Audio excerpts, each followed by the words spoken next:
the Baen Free Radio Hour.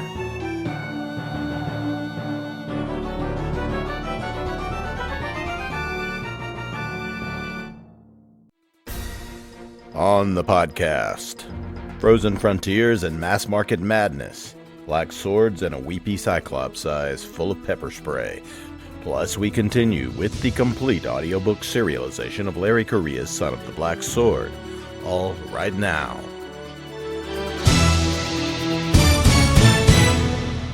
Welcome to the Baen Free Radio Hour podcast. It's an honor to have you along. I'm Baen Senior Editor Tony Daniel.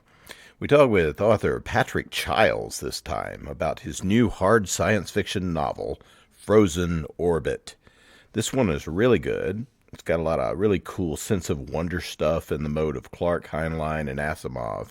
It's about a voyage to Pluto, and there is some terrifically extrapolated hard science fiction concerning how our astronauts get there, and there's a mystery out there waiting to be solved, of course, and all kinds of hard SF goodness in this one. And Pat Chiles tells us all about it in a moment. And we continue with the complete audiobook serialization of Larry Correia's high fantasy novel, Son of the Black Sword. Now here's the news.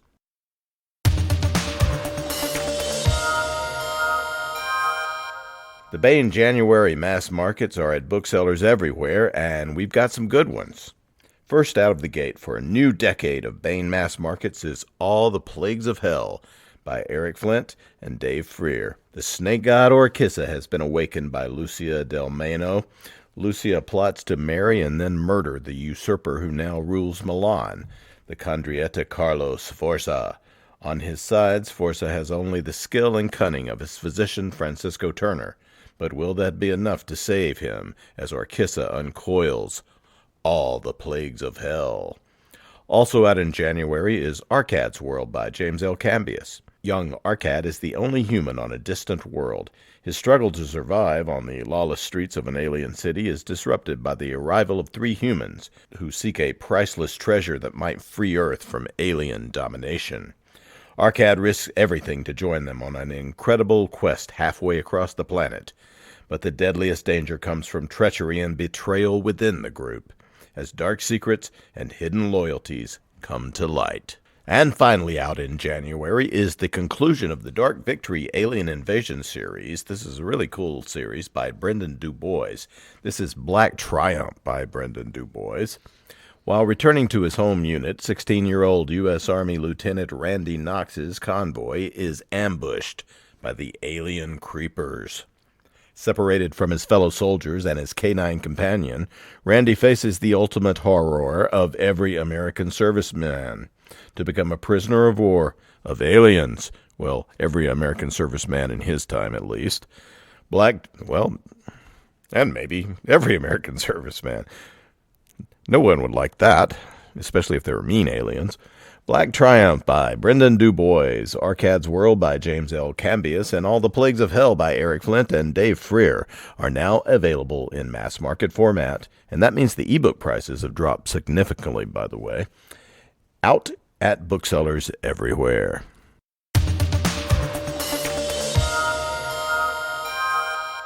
Want to welcome Patrick Chiles to the podcast. Hey, Pat, how's it going? Going good. Going very well, thank you. Very cool. Patrick Chiles has been fascinated by rockets and spaceflight ever since he watched the Apollo missions as a kid in South Carolina. How he ended up as an English major in college is still a mystery, although he eventually overcame this self-inflicted handicap to pursue a career in aviation. He's a graduate of the Citadel, a Marine Corps veteran, and a licensed pilot. He currently resides in Tennessee, around Nashville, I understand, with his wife and sons. 2 lethargic Dachshunds, and that probably means they're extremely active Dachshunds because they just never stop, and a bovine cat. Out now at... Go ahead, tell me about this. I don't like Dachshunds because one leaped up when I was a child and bit me in the face. So, are these nice Dachshunds? They are. They think they're 10 feet tall and bulletproof. And dachshunds they're active when they want to be active, but these two do a lot of laying around. One especially, it's kind of funny. Every time I sit down to write, he's got to be in my lap or next to me for some reason. So I'm probably going to give him co-author credit at some point here. Oh, well, you can dedicate the next one to them. And the one we're talking about now is out now at booksellers everywhere, is a great hard science fiction novel by Patrick Chiles. It's called Frozen Orbit.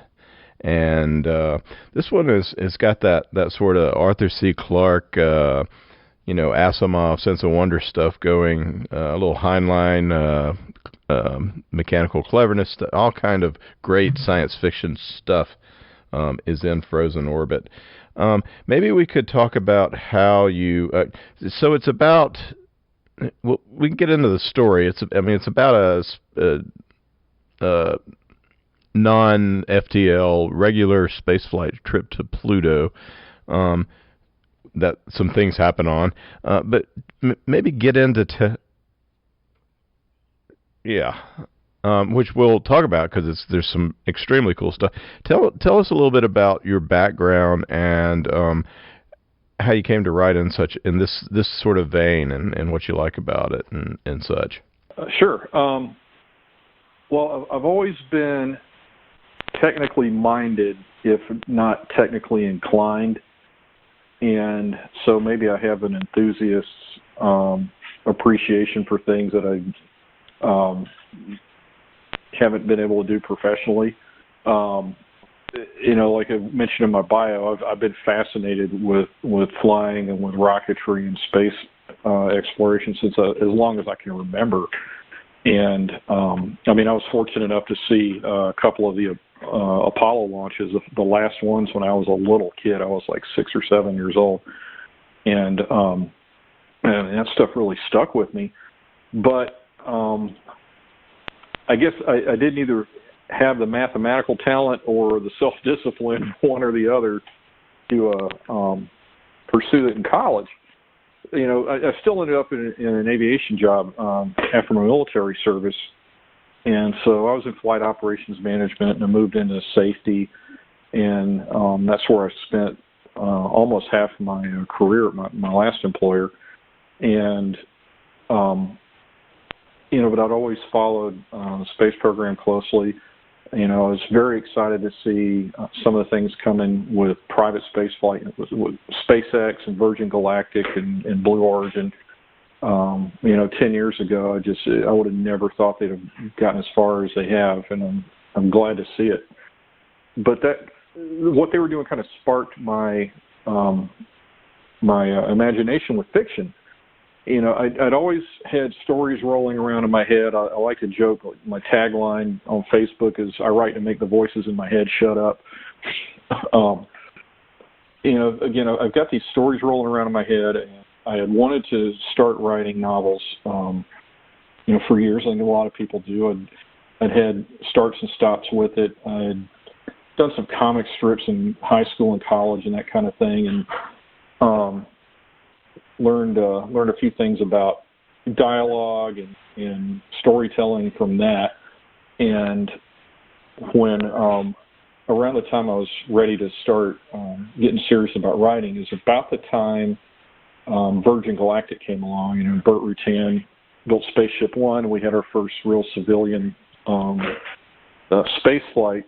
And what they were wanting to do with it, and granted it's been a long time and they're still having trouble getting off the ground, literally, but what they wanted to do, their intended plan was to go from suborbital, joyrides, 15, 20-minute hops up into space and back, into some kind of suborbital point-to-point transport. And that made a lot of sense to me if they could pull it off, because if you're going to pay $250,000 for a 15-minute hop above the atmosphere, then you might be willing to pay something a little bit more to actually get somewhere and do it for longer. So, like I was saying, like an LA to Sydney trip in 90 minutes.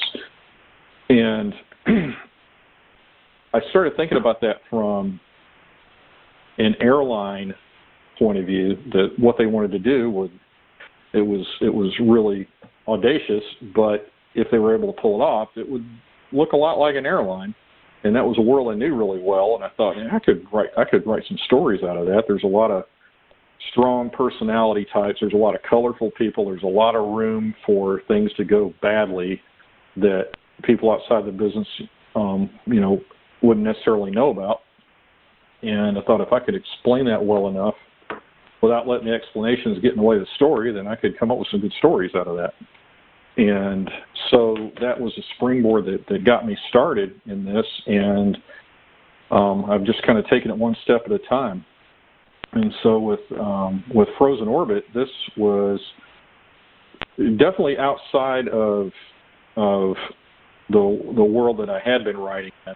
I was able to weave one of my original characters from one of my first couple of books, Perigee and Farside, into Frozen Orbit, kind of in a supporting role later in the book. And I was really happy to find a way to do that. Kind of happened by accident. But yeah, with this one is definitely more traditional science fiction than my other two. My other two might be more techno-thriller than they are sci-fi. Well, what is, so why would anybody want to go to Pluto? Because it's there.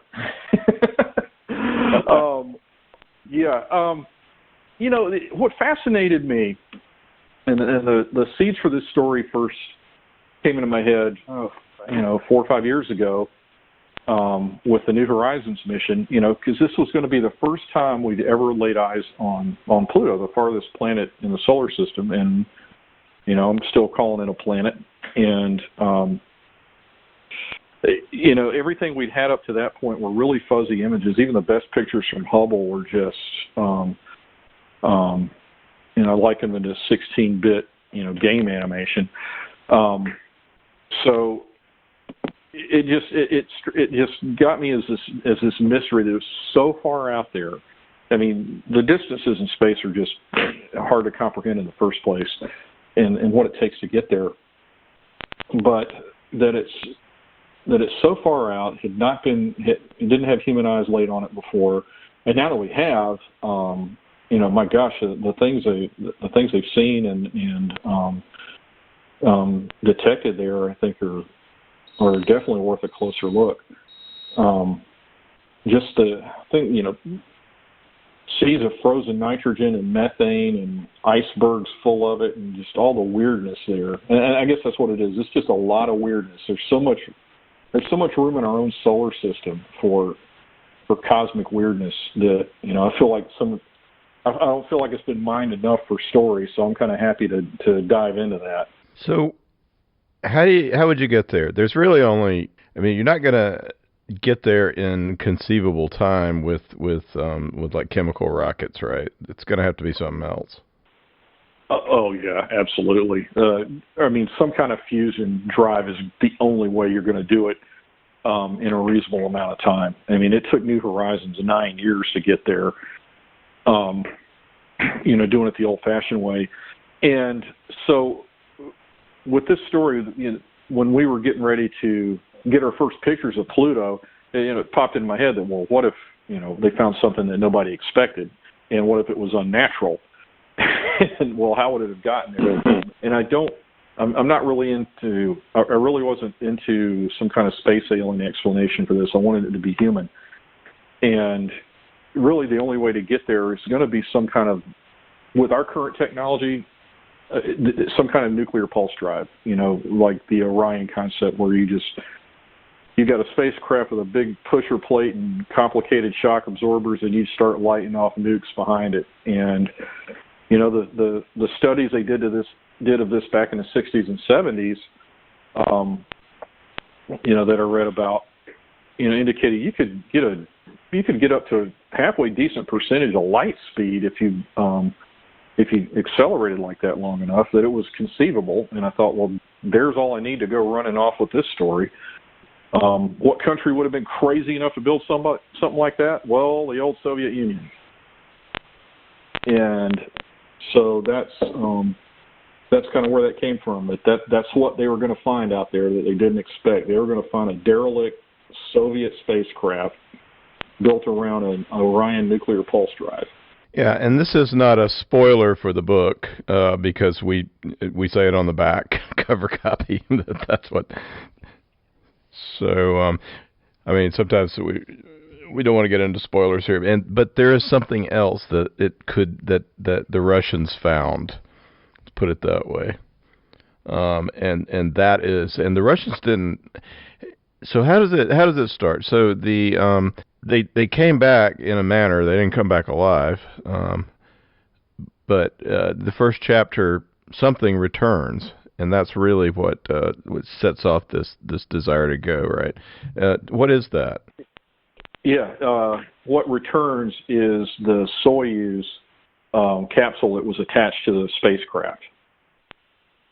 So the spacecraft is built around the concept I came up with is built around an Almaz module, which was kind of their core space station modules that they had in the 70s and 80s, and it had an LK lander which they actually built attached to it. They had a couple of Soyuz modules, to use to get back and forth from the thing, and that's what comes back 40 years later.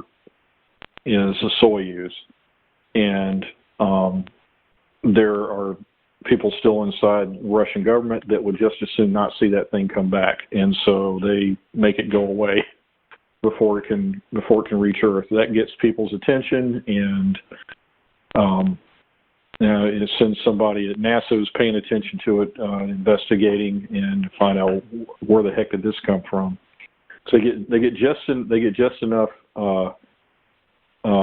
Of an observation of it to determine that that thing did not come out of near Earth space. It came from somewhere very deep out there and very fast. And if you know how to do the math, it doesn't take a lot to figure out, extrapolate the path back and see where something originated. So the mission manager of our mission, Owen Harriman, tracks down this Russian scientist before the mission is underway, and finds out about this mission that was called Archangel, or whatever the Russian equivalent is.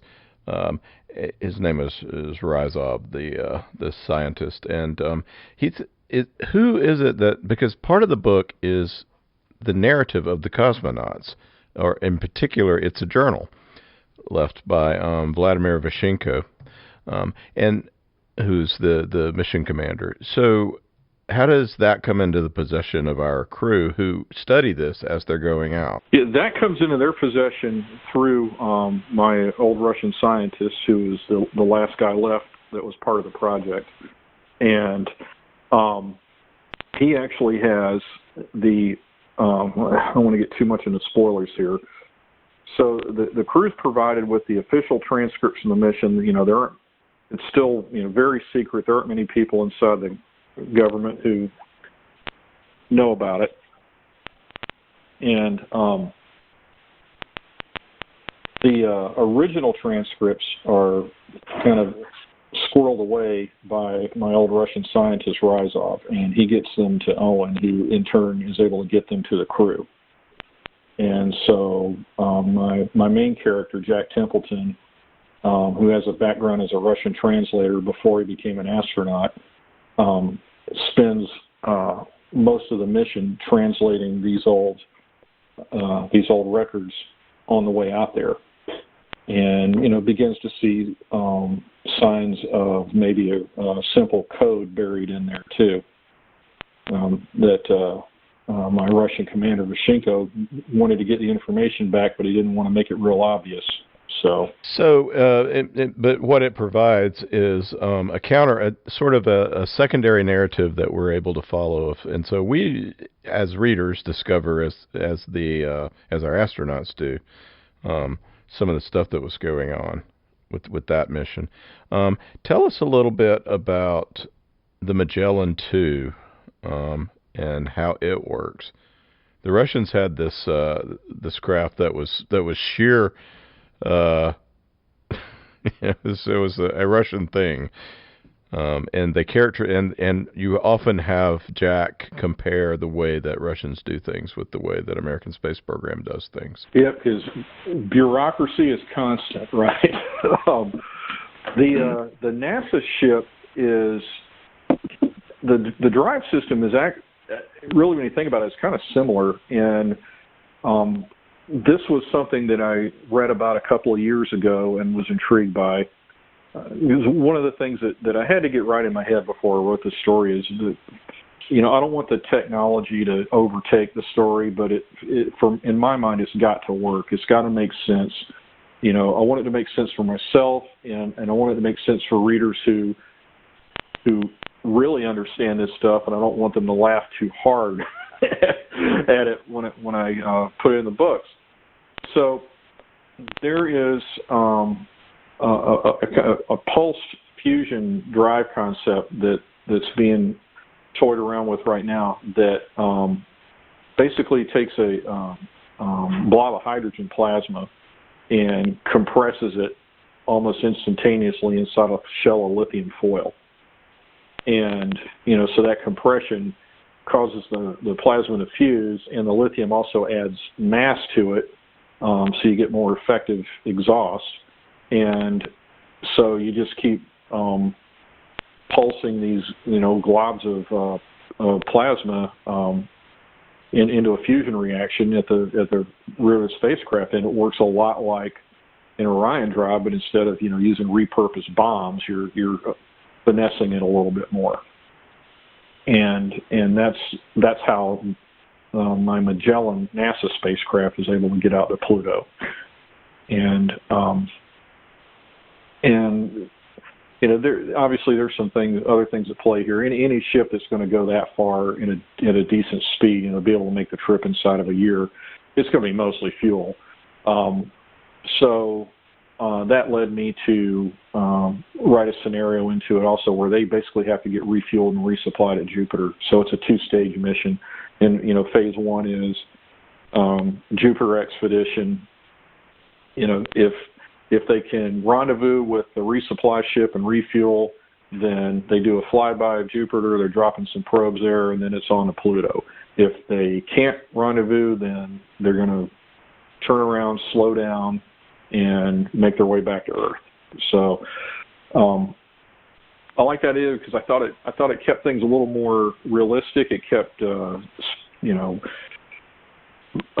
mass ratios a little more realistic, and it enables some drama along the way too. Yeah, what is the life like aboard this thing?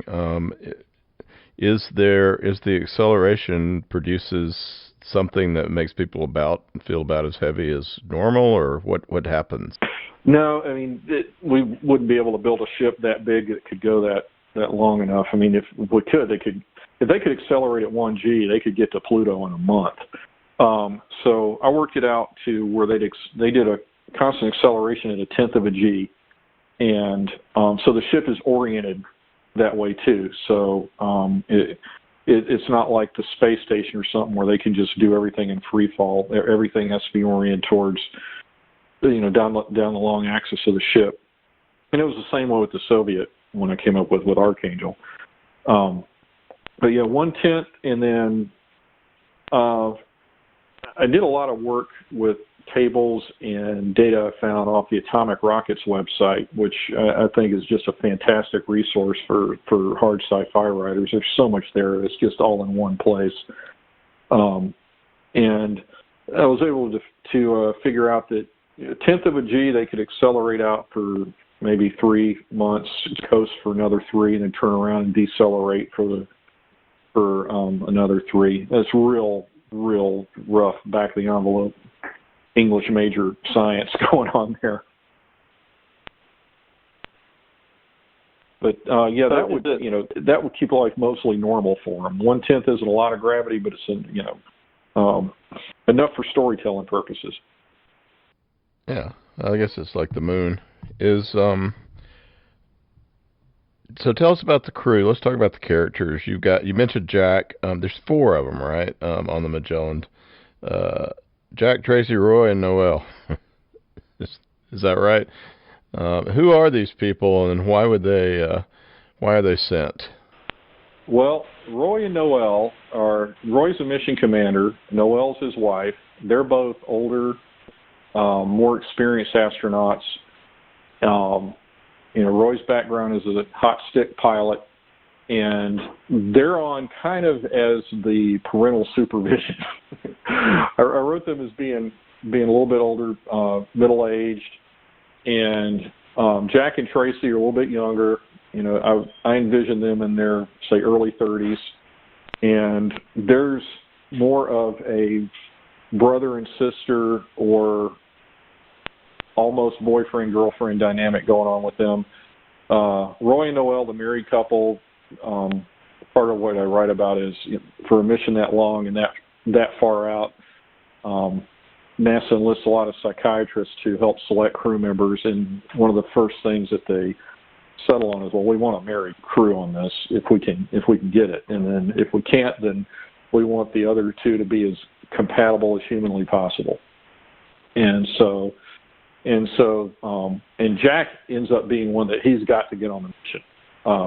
Once they find the background on the Russians, they've got one guy that they can put on this that can help unwind the mystery that they'd want to have on a Russian spacecraft when they get there. So, and that's how Tracy ends up on it. Tracy is there because they determined she was the one most compatible with Jack, and it's off to the races with both of them. Even though when it comes to things like worldview and that sort of thing, they're kind of diametrically opposed to each other. Jack is a more secular cynicist type, and from Seattle, Tracy is a small-town country girl from Kentucky with a little more traditional religious background, and I think that created a lot of opportunity for some tension and some ongoing discussion. Like, I envisioned them basically having kind of a running argument all the way out to the end of the solar system on where did we come from, what's our place in the universe, is humanity unique, that sort of thing. Yeah, some really cool philosophical discussion that is character-based and fun to follow. Also, forgot to mention the fifth crew member, which is Daisy. That is sort of what if Hal hadn't gone crazy and was kind of a girl. Yeah, and I had to throw a couple of 2001 call-outs in there. There's just no way around it. That's one thing that, I don't know, for me it seems like realism's sake too. If you throw in a little bit of dialogue, because if this were real life, these are all space nerds. They're going to be making Star Wars references and jokes like that. And if a computer talks to them, they're going to call it Hal at some point. But yeah, that's how I look at it. They would need something like a ship going that far, that deep into nowhere. It's going to need some kind of onboard mission control, because it won't be long before you're out of any kind of meaningful reach of ground support. So you need something that can do onboard diagnostics and troubleshooting and back up the astronauts and decision making and that kind of thing. And so that's where Daisy came from. And Daisy is on the verge of, it's artificial intelligence, obviously, been on the verge of being self-aware. It's one of those things where, could Daisy pass a Turing test, and how would we know if it really did? Because if she's really intelligent, she might not want us to know that she is. She might fail a test on purpose. And I liked it too, because it's kind of like a foil for Jack and Tracy also, that Jack's got two women he can't figure out that he's stuck with on this mission, and Daisy's one of them. Yeah, and that interplay is fun, and Daisy is a very interesting character as she develops and doesn't turn into a murderous sort of beast. I don't think that's a big spoiler, because that's not where we're going here. It really ends up being hugely important without, I didn't want it to overtake the story, but, obviously she's going to become very important to Jack much later into the story. Yeah, so they get to Jupiter, they go into Europa. Which is it Tracy that is the biologist that's... No, Tracy's another pilot. Noel. So yeah, Noelle's a biologist, and so she's a doctor, and her PhD thesis is basically being tested at Europa. So during their flyby of Jupiter, they're letting go a series of probes. It's basically designed off a cluster bomb. They're gonna bomb Europa with penetrators that can get through the ice and get probes down into what they think is the liquid ocean underneath and look for life. And so that's Noelle's thing. And Noelle is kind of ambivalent about going to Pluto. She just as soon stay at Jupiter and explore there. So she has a little bit of hesitancy to overcome before they go on with phase 2. Now, there's some cool science going on that you bring in. What is it that you look for if you're looking for life, and what does that even mean to look for life? Well, you're going to be looking for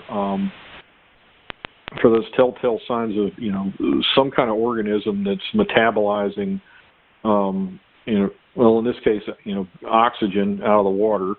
They're going to be looking for signs of methane. They're going to be looking for they're going to be looking for qualities in the water to see if it's not contaminated. That's not the right word. I'm not a biologist, so this is my weak point.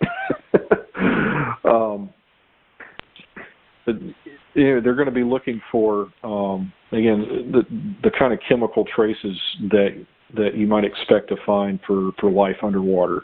If they can't image something directly, they want to see evidence that something is there. So their quick pass by Jupiter, that's what Noelle's looking for. Yeah. The other thing that was kind of fascinating was to me was your somewhat extended discussion of the Fermi paradox. What was Tracy's response on that? I think she and Daisy kind of agreed. Yeah, that's one that I was writing about this because it's something that I've long struggled with myself. A lot of their dialogue, her and Jack's dialogue back and forth over this is arguments I've had in my own head. Well, if not this, then what? And what if the answer to the Fermi paradox, which is if there's intelligent life elsewhere in the universe, why haven't we been able to detect it yet?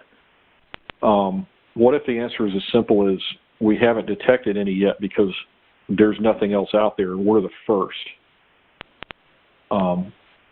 And if that's the case, then what does that mean for us as a species? That puts kind of a heightened responsibility on us, and it should make us think a little bit differently about, I guess, how we conduct our affairs and how we look at our place in the universe. If you believe that God told us to go forth and be fruitful and multiply, well, that may not just be limited to here on Earth. It may be that was intended for us to take life and spread it out into the universe. That maybe our horizons are bigger than we think they are. Yeah, and there's a lot of wonder evoking in here, especially when they go on the EVAs that they need to go on. Jack and Tracy, I think, that went on them they seem to have like opposite reactions when they get out there. One of them is... Yeah, Jack definitely embraces getting out and floating around more than Tracy does. Tracy's a pilot, and she would just as soon stay on the command deck and fly the spacecraft and not get out and float around in a suit. And she's a little apprehensive about it. She can definitely appreciate the vistas in the experience, but there's also that sense of just floating out in the middle of absolute nothing that is terrifying to her. And I kind of explored that because I think that's how I would feel. I would be torn between the two sensations. Seeing these amazing sights and having this amazing experience versus trying not to throw up in my helmet. The other thing that you bring in, and this is probably from your background, is a sense of the administration and what's going on back home and how it's affecting. Maybe get into that a little bit, because it's really interesting, because there's sort of a political maneuvering going on that seems very realistic to me. Yeah, that I think that comes from a couple of things. There is some background to this. I mean, like working in airline operations, like I have in the past, I feel like it's a decent introduction into what that world might be like in spaceflight. Just the personality types, the kind of rapid fire problem solving that goes on. But then when you get into the political aspect of it, people with agendas, it's like I joked about before, the bureaucracy is constant, whether it's under communism or whether it's under democratic republic. You're going to have a class of people that, in the end, they're looking out for themselves, and that drives things, and it often doesn't drive things in directions that make sense for anybody else on the outside. But some of the political maneuverings, especially the old callbacks to the Cold War, it was kind of an unconscious shout out to 80s techno thrillers. I'm a huge Tom Clancy fan, and one of the things that I had in mind when I started writing is if he wrote science fiction, this is what I think it would look like, and that might be the kind of science fiction that I would really enjoy. And some of his books were kind of borderline science fiction, but and that's kind of where my mind has always been drawn to, is what could we be doing right now or in the very near future if we were really serious about it. But then when you get into you can't avoid the political interplay. There's currents within NASA that want to pull it in different directions. When I was researching this, and I was reading about the Planetary Protection Office, I had no way of knowing whether or not they were a huge force inside NASA and how strident they might be about the whole, Boy Scout leave no trace mentality. And I've been told that it's actually not too far from the truth. So I thought that would be a pretty good foil for the people on Owen's side that just want to make spacecraft go and explore and send people to exciting places. Yeah, it's a cool dynamic, and it affects the outcome of the story. There's obviously the question of if the Russians went to all this trouble to build a spacecraft and send it all the way out to the Kuiper Belt, why didn't it come back? That's the key mystery that Jack is trying to unwind with these mission logs that he's translating on the way out there. Which I should point out for people that they haven't read the book yet, the crew doesn't know what's out there until launch day. They've been training for this for 2 years and thinking that they're doing this at Jupiter, and if they can make the rendezvous with the supply craft, then they're going to do phase 2 all the way to Pluto. They have no idea that they're actually going out there on a salvage mission. And again, until launch day, things are kept that secret, and the stuff is literally plopped in their laps over the crew breakfast the morning of launch. It changes the character of and the reasons that they feel like they need to go on their missions as well. We have a really good story that you wrote as sort of a support for this up at Baen.com.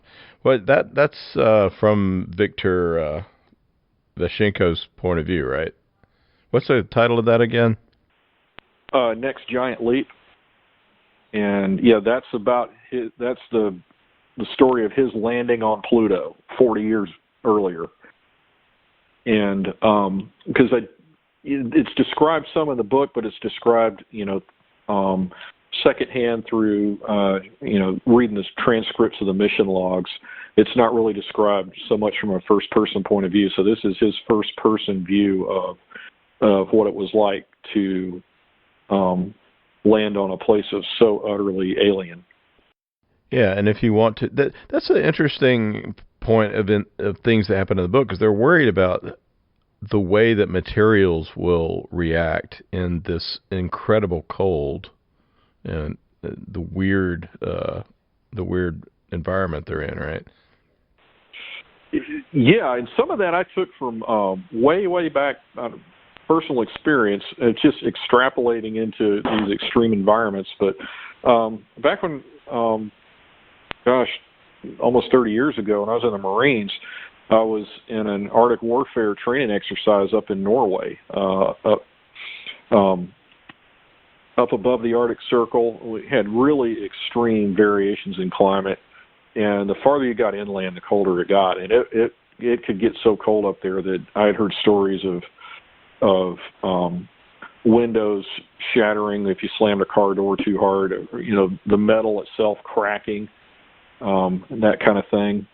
And found that the place we were at the time wasn't too far from where they filmed Hoth for The Empire Strikes Back, so which was cool. Everybody loved that because we had, we're parking jets and revetments carved out of the side of mountains and stuff like that. So everybody was on a Star Wars kick back then. But it was, I had all that stuff in mind when I was writing, what it would be like to do an EVA on a planet that cold. I mean, where you're maybe 10 or 20 degrees above absolute zero. You better be really careful. Yeah. Well, that's really cool, and contributes to the sense of wonder and the weirdness of the whole thing. What are you working on these days at the moment, Patrick? So I'm working on another full-length novel that goes back to the worlds I set up with my first two books, Perigee and Farside. So it's about the son of one of the major characters in those books that's now on the cusp of adulthood. He's in the new Space Force, and he's actually getting assigned to a patrol vessel. I've come up with this nuclear-powered, basically a cislunar patrol vessel, the first of its kind, and that's going to interact with a mission, with a private mission by this wealthy couple that is getting into asteroid mining, and it's a bit of a publicity stunt. And what I'm based that off of is, I don't know if you or any of the listeners maybe are familiar with the Inspiration Mars idea from several years ago. One of the first space tourists, Dennis Tito, who was pretty wealthy in his own right, and was actually involved in the Viking program in the 70s. It funded this concept. There was a lot of studies that we had a few windows of opportunity where you could send a manned mission to Mars just to do a flyby. You could do it on a free return trajectory, so you only need 1 or 2 burns to leave Earth and get it on the way to Mars, whip it around the backside of Mars and back to Earth, with very little correction or anything else. And you could do it inside of like 18 months. And there was one window where you could do a Mars and Venus flyby on the same orbit. And of course, nobody could ever get enough funding to really make it happen, which is disappointing. It is audacious, but I would have loved to have seen it happen. But so the part of the spark for the story is this couple is out on a mission just like that, near future. They're going to do a flyby of Mars or a distant asteroid. I haven't decided which one yet. I'm still kind of early in the process. I'm going back and forth on it. But contact is lost with them. And so this is a really high publicity mission. So a lot of people want to know what happened. There's a lot of pressure on the government to do something about it. So my other character on this new, cislunar patrol vessel, they get tasked with intercepting them and basically rescuing this couple. And so they finally get in a position to intercept their capsule, and there's nobody left in it. They're gone. They've disappeared. And so now we're off the races. What happened to them? And so that's going to get into some exploration of other countries with other interests in space that might compete with ours, and maybe they're not very nice. And that's where it's going right now. I've got the plot sketched out. I'm about a quarter of the way into the first draft of it, and there's still a lot that could go either way right now with this story. So out now at booksellers everywhere, and it is out there and available for readers, is Frozen Orbit by Patrick Chiles. Pat, thanks so much for talking to us about Frozen Orbit. Well, thank you for having me on. I really appreciate it.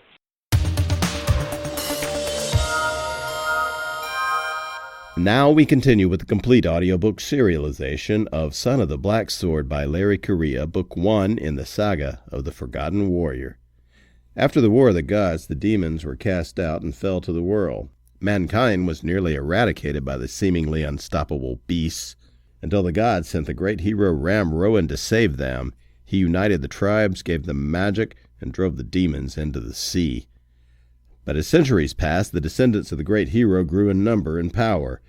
They became tyrannical and cruel, and their religion nothing but an excuse for greed. The people rose up, and the surviving royalty and their priests were made casteless, condemned to live as untouchables. The age of law had begun. Ashok Vidal has been chosen by a powerful ancient weapon to be its bearer. He is a protector, a member of an ancient military order of roving law enforcers. No one is more merciless in rooting out those who secretly practice the old ways as Ashok. But Ashok isn't who he thinks he is. And when he finds himself on the wrong side of the law, the consequences lead to rebellion, war, and perhaps transformation. Now here is the latest entry in Larry Correia's Son of the Black Sword. Chapter 51. Now, what do we have here? Chicasso asked, as he strolled over to where his men had secured the source of the strange magic he'd sensed earlier. The villagers had fled in terror as they'd fallen from the sky, giving them a bit of peace in this corner of the village square. The woman was on her knees, with a lost house wizard holding onto each arm. Bolatar was behind her, with the point of his sword pressed against her neck. If her strange powers had any offensive capabilities, it was doubtful she'd be able to use them before Bolatar severed her spine. "Careful, Chicasso. This one's got claws." Bolatar gestured toward Vilsaro, who was lying in the mud, throat slashed ear to ear, gurgling and staring at the sun. There was nothing that could be done for him. He grabbed her first, but she surprised him, and the blade came out of nowhere and damn near took his head off.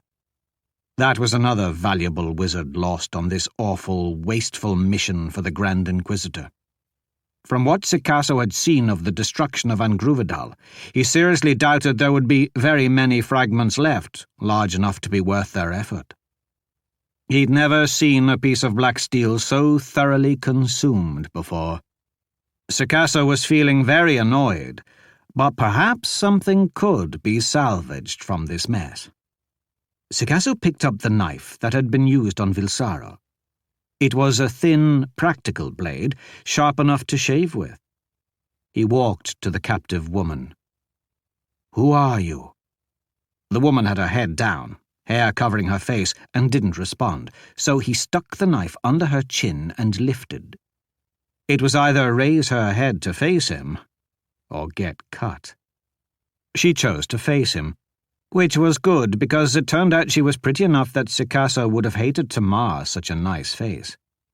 "Tell me your name." She glared at him. There was rage in this one. "Thera. House and caste." "None." "You're no untouchable. You're too tough to be of the first, and workers know how to hide their anger better. Warrior, then. And probably thrown out to keep from drawing the attention of the Inquisition when you started to display such a unique talent. Her silent look of disgust told Sikasso that he was close. "Who are you?" "I'll have it out of you eventually, one way or the other." "Baen. Vassal house to Macau. Daughter of the warrior caste. But I wasn't thrown out. I left of my own accord during a house war. They think I'm dead, so leave my family out of this."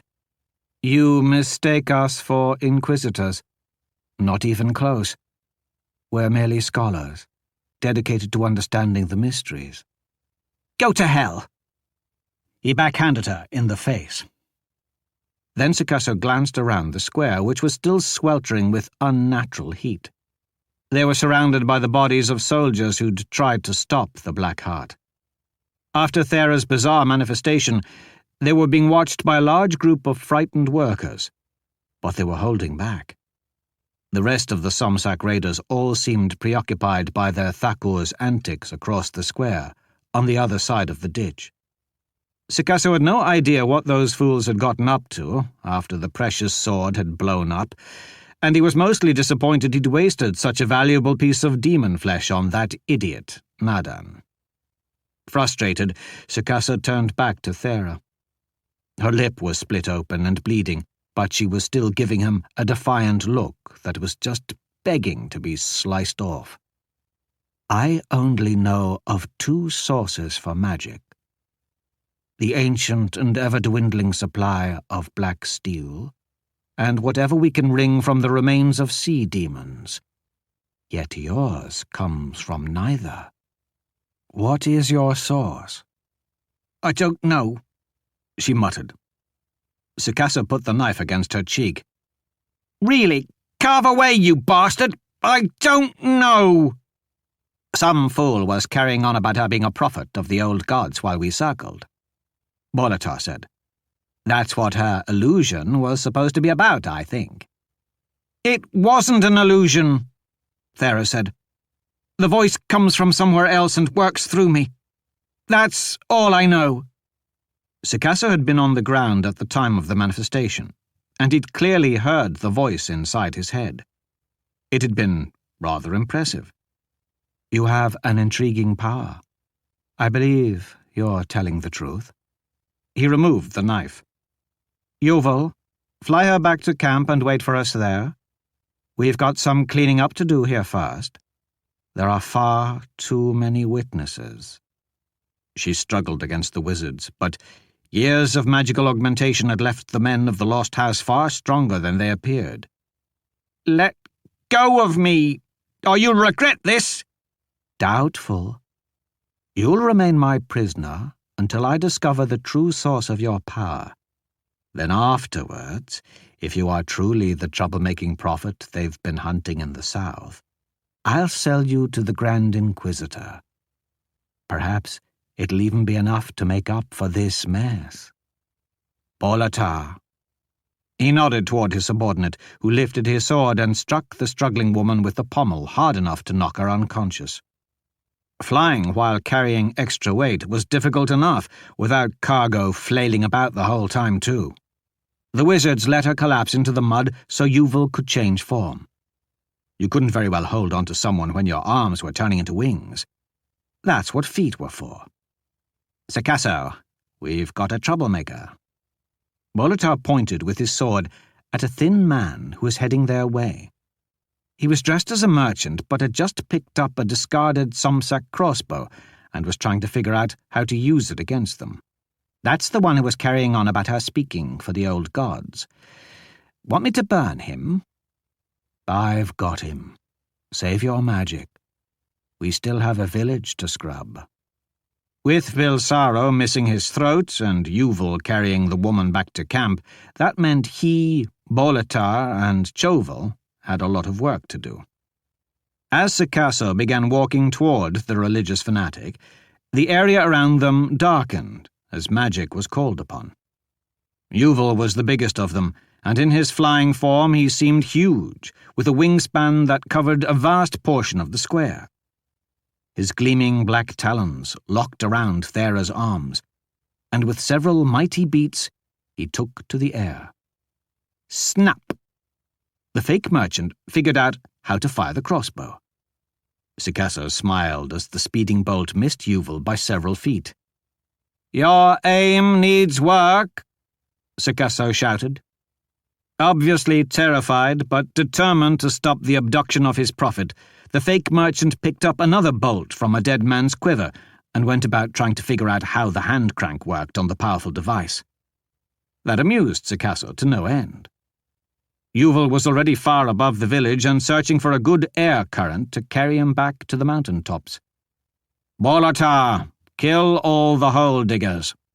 Choval, start on the sword swingers and make sure you secure Ashok's body. As long as the Inquisition thinks he's still alive, they'll pay us to keep following him." He started toward the balding man with the crossbow. "I'll catch up." "Hold on. How's he still alive?" Choval asked, sounding incredulous. Sikasso turned his head to see what his man was talking about. The young wizard was looking toward the bridge, but then he was struck in the chest with a spear thrown across the square so hard that it swept him off his feet and slammed him back into the side of a house. Choval hung there, limp, pinned like a butterfly. "Ashok!" Sikasso bellowed as another of his valuable wizards died. There was no way the Protector should still be alive. But there he was, blood-soaked and determined, limping across the bridge toward them. The Somsak parted to let Ashok through. "Burn him!" Sikasso shouted at Bolotar, as Ashok bent over and picked up a discarded battle-axe. "Burn him to ash!" Bolotar was a master of the Inferno. No matter how resilient the Protector's secret rites made their bodies, nothing could survive that kind of fury. Circles of darkness formed around Bolotar's outstretched hand as the chunk of demon bone in his fist was consumed. The air around Ashok shimmered with heat waves, and the fallen Protector stumbled, clutching at his eyes. The Somsak around him fled, crying about witchcraft, as wood smoked, leather scorched, and cloth caught fire. Ashok cried out in pain as he was engulfed in a sphere of intense heat. Bolotar cackled. This time, the fake merchant's aim was true. Bolotar lowered his dark-circled hand and looked down at the crossbow bolt sticking out of his chest. He seemed surprised by the sudden pain, but not nearly as surprised as when Ashok came out of the faltering fire, covered the distance, and cut off both of Bolotar's legs in one swing. The wizard went flipping through the air, screaming. As he shrugged out of his flaming coat, Ashok limped toward Sikasso. He was a powerful wizard, possibly one of the greatest in the world, yet when Sikasso looked into Ashok's maddened eyes, he saw only his death there. His men were gone. Sikasso was proud, but pragmatic, and knew when it was time to retreat. The Lost House had claimed the girl with the mysterious power. That would do for today. Taking up one of the demon bone chunks tied to his belt, Sikasso called upon the unnatural energy inside. Magic was made of tiny bits, invisible to the eye, and as those fled from the bone and into his body, reality changed. Light was vanquished as the bone was consumed, and within the unnatural darkness that existed in the space between, the rules of the physical world no longer applied. His limbs twisted and distorted as the tiniest bits of his flesh were moved and redistributed. Sikasso willed his body into the familiar form of the giant vulture and leapt into the sky. A few mighty beats of his wings, and he was soaring upward, away from the damnable Protector and his... There was a flash of heat in his left wing, followed immediately by a searing pain. Ashok had thrown the axe. End over end it continued past him, but he could no longer follow it into the air. Instead, Sikasso spiraled helplessly toward the ground. His left wing was gone. The wizard landed hard in the mud. The magic ruptured and reality flooded back in. As his body and senses returned to normal, Sikasso began to scream as blood pumped from the stump where his arm had been. Panicked, he looked around. A long black wing lay a few feet away, shedding obsidian feathers. It slowly melted into a severed arm, and the feathers turned to spatters of blood. The Protector was coming for him.